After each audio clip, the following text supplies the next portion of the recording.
Okay, it is video 14 when I'm doing one video a day during this quarantine, and I have the wonderful, beautiful Stephanie King, and I always want to say Lotney because that's how I know her.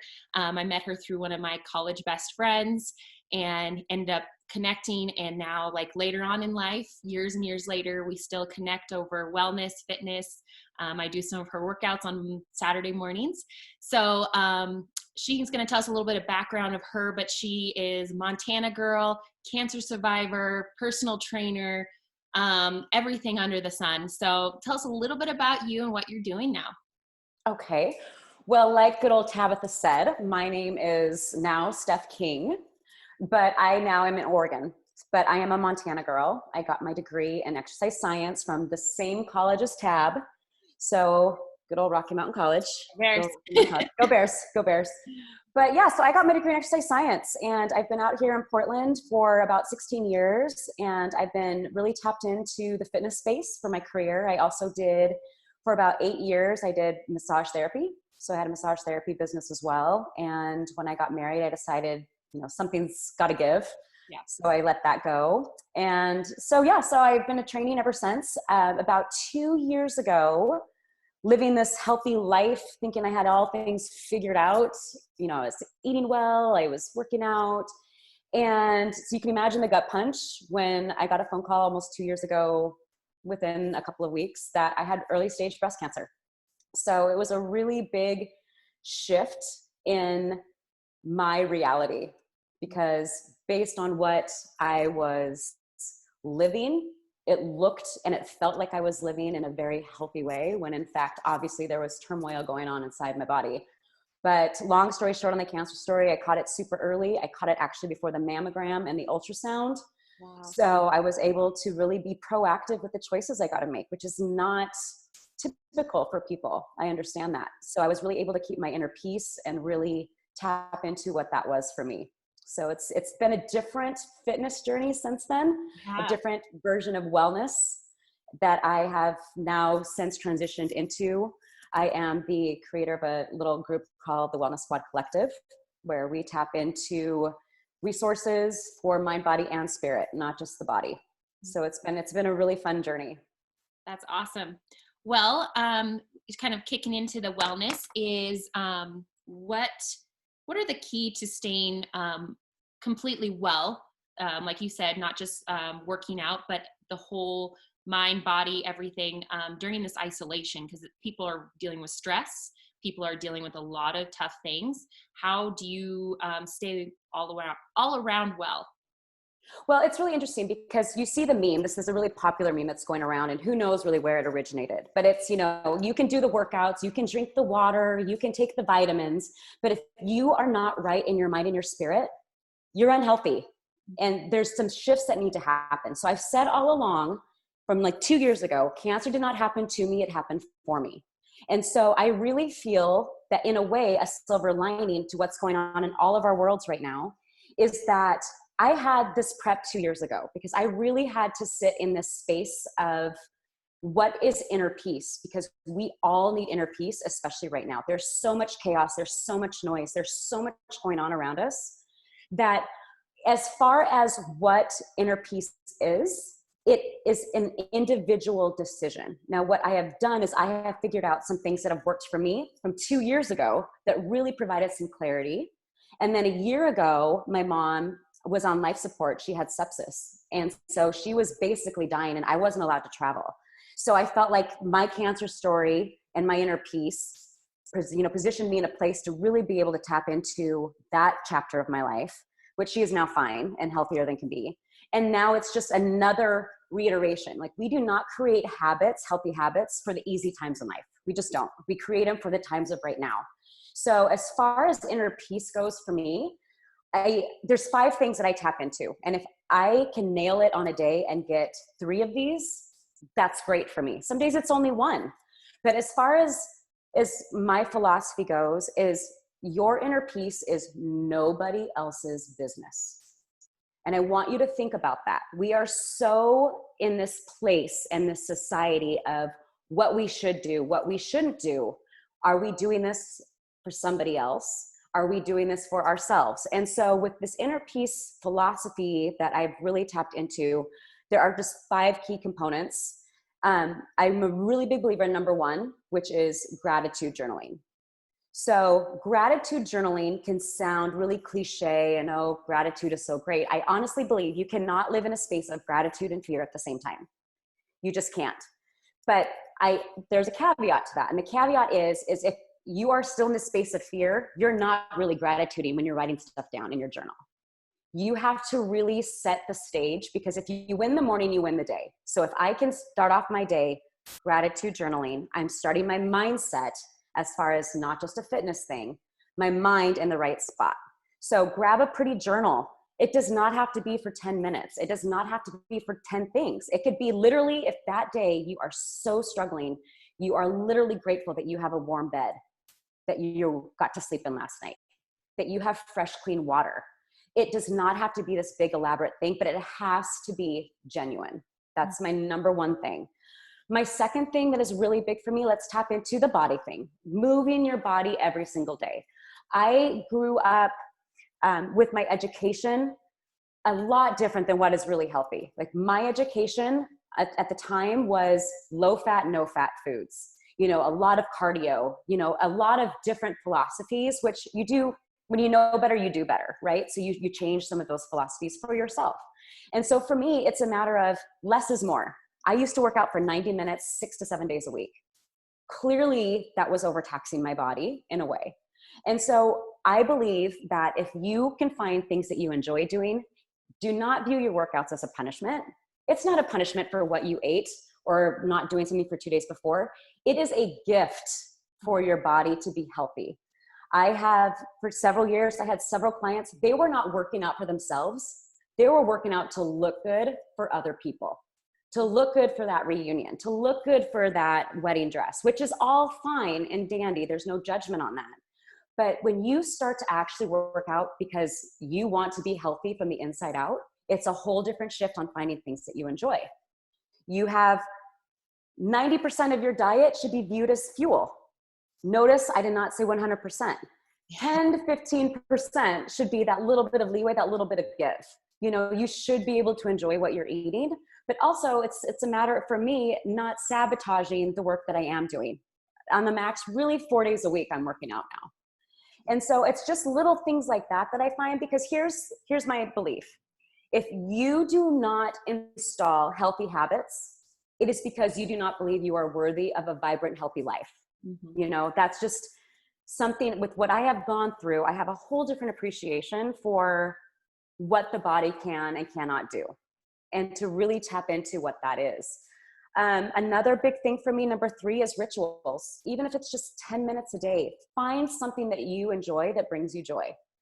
So for instance, for me, I love at least having 10 minutes of peace and quiet in the morning. Yes, it includes a little bit of gratitude journaling. Sometimes it's reading something really motivational or developing my mind and my brain. I love my bulletproof matcha. I have my bulletproof matcha every day. I love my essential oils. I get diffusers going, things that are going to create a sanctuary around you and for you. And it's different for everybody at the end of the day. But it's a matter of just finding ways to take care of yourself. Number 4 is probably the biggest shift for me. And that can kind of tap into all 3, mind, body, and spirit, is boundaries. And it's a matter of really sitting by yourself and asking yourself the question, doing an inventory of your people. Now, this is without judgment. Think about the people that you surround yourself with, because Jim Rohn has a super amazing quote. It is one of my favorites, and it is, you are the average of the 5 people you spend the most time with. So if you think about who those people are, you're going to have an idea of, are you surrounding yourself with energy vampires or energy healers? And sometimes it gets to be really uncomfortable. You have a pretty good idea. You all have an intuition that is, I will tell you, spot on. If you're around somebody and you immediately feel a shift in your posture or how you hold, or you're just not looking forward to it, make note of that. Yeah. I'm not saying you have to say no to these people forever, but for this chapter of your life, that whatever you are in, say no. Now, I understand we're in quarantine. Sometimes those triggers are the people that we're sharing a house with. So find pockets to where you can have some alone time. Step away, tap into those rituals, step into that gratitude. But it's a matter of right now, what a beautiful silver lining of really not having to be around anybody else that might be like sucking the energy out of you. So say no more. So it's not just about people, it's saying no to all the things on your calendar.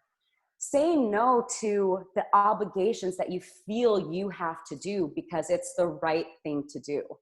And I'm, speaking as a woman where I'm a yes person. I'm a yes, yes, yes, yes, yes. And I really got crystal clear that that was not serving me in my best good about 2 years ago. And, there are people that are not in my life that I would have thought would be in my life forever. And it's not necessarily forever, but maybe it is. But I'm okay with that because it's a sigh of relief at the end of the day on how I feel. And then finally, to tap into that spirit place, my number 5 is you have to find a spiritual practice for you. And I do not mean a religion. I do not mean that you have to step foot into a church unless that is your thing. If you were raised in a church and you want to continue that, absolutely do that. I stepped away from the church for several years, not because I didn't believe in religion or I didn't believe in a spiritual practice. I needed a break and I needed to find it on my terms. And I did that. But here's the reality. Your spiritual practice, you'll know it's a spiritual practice if you feel it in your heart, not up here. Okay. Not from here. It's if your heart is telling you that you're taking a deep breath and a sigh of relief. So for instance, it might be lighting a candle. It might be adding a drop of sandalwood to your third eye and dipping into a meditation practice.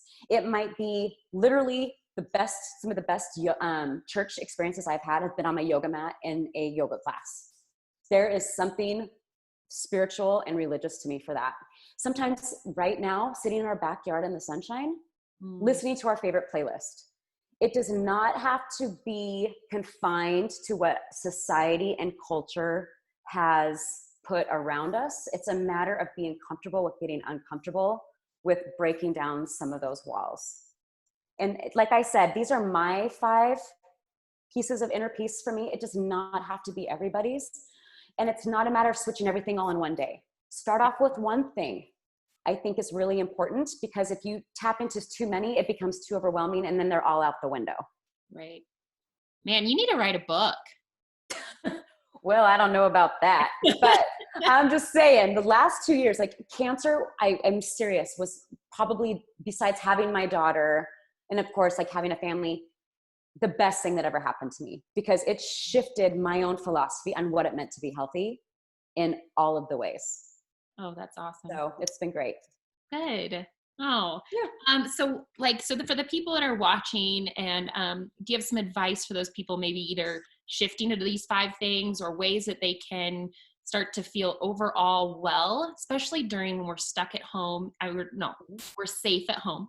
Right. We're not stuck here. There's moments I'm like super excited to be home. I'm like, I love right. quarantine. Like, this is amazing. And then there's times I go psycho. I'm like, I'm going to freak out. I know it's all over the place, but do you have some tips for people out there that are struggling, especially with people with like depression? I think we overlook that because my mom's a police officer. So she's telling me some very awful things that are happening in homes. People are struggling, I think, more mentally, spiritually, emotionally. Some tips for them right now. It's interesting because I think we're all have this innate need to be strong.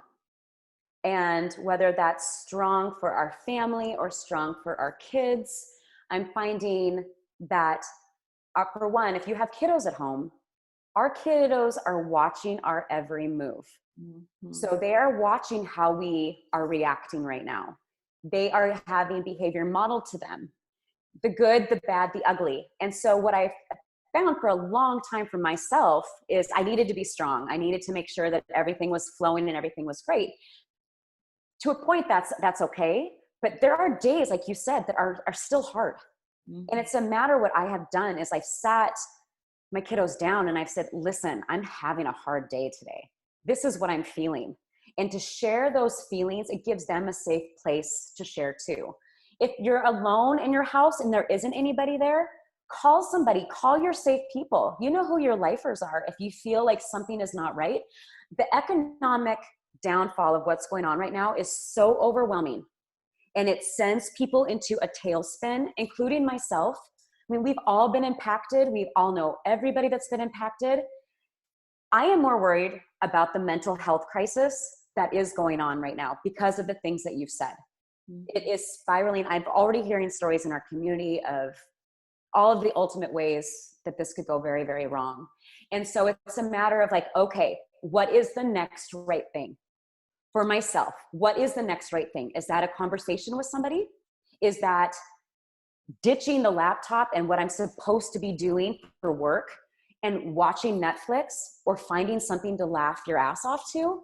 Is it a workout? Maybe you do need to sweat and make yourself miserable for 45 minutes to get out all of those feelings. But it's a matter of completely listening, you know, and it's important to listen to your body. Like I have found, I'm usually a yoga running person. I'm in this chapter of my life where that's spoken more to me until quarantine. Now I've done like zero yoga, which has been my main modality for the last handful of months. And I am like kicking my own ass because that is what feels so good right now. Is that's what's causing the confidence. That's what's causing me to show up better for my family because I'm working out my shit, not in front of them. And so I think it's sitting in the uncomfortable, sitting in the quiet, because now you don't have all this noise. And okay, what is going to create inner peace for me in this moment right now? What is going to create inner peace? And it's either maybe a launch into one of those 5 things that I've talked about. Maybe it's your own thing, but whatever it is, you have to find it for yourself because like I said, it's nobody else's business what that is for you. That's so perfect. Awesome. Well, There thank you you. go. Thank you. No, I'm all like all motivated for the day. I worked out with you. Now I'm excited. So you are doing some online training and things like that. What are ways if people want to connect with you? How can they get a hold of you if they're watching? They're like, she is speaking to me and I want to talk to her about something. What's the best way for people to reach out to you? So I have 2 platforms that I'm really working from right now, either on Facebook or Instagram. It's just Wellness Squad Collective. It's all one word. I am offering, like Tab said, Saturday morning workouts for free. They are themed, hilarious themed workouts. Let's just say that. This morning we went country. Line dancing. We did some line dancing. We've done the 80s. We've done 90s hip hop. We've done a little bit of everything. So that's more of just because we all need to laugh right now. But what I am offering is I do a lot of online personal training. So I understand people don't necessarily have equipment or they don't necessarily have a space to get outside of their home right now, really, or they just need that extra accountability because they're not getting it. So I'm offering 30-minute workouts in a small group personal training platform. So I have one-on-ones, but then what I'm offering to the masses is if there are 5 people that can all agree on a time, I am going to basically personal train you all personally. So in an individualized way. It's not a group class. And it's just $10 a person per session. Awesome. So it's just ways, because if you move your body, you're going to work out all of the things. And some days, if you were to say, Steph, I can't like tap into my deep, dark space and work really hard today, you get to do something different than who else, but you get to see people that you love and are friends with in the same space to keep each other accountable. I love it. Awesome. Yeah. Thanks, Steph. And You got it. I really enjoyed it. Love you, sis. You too.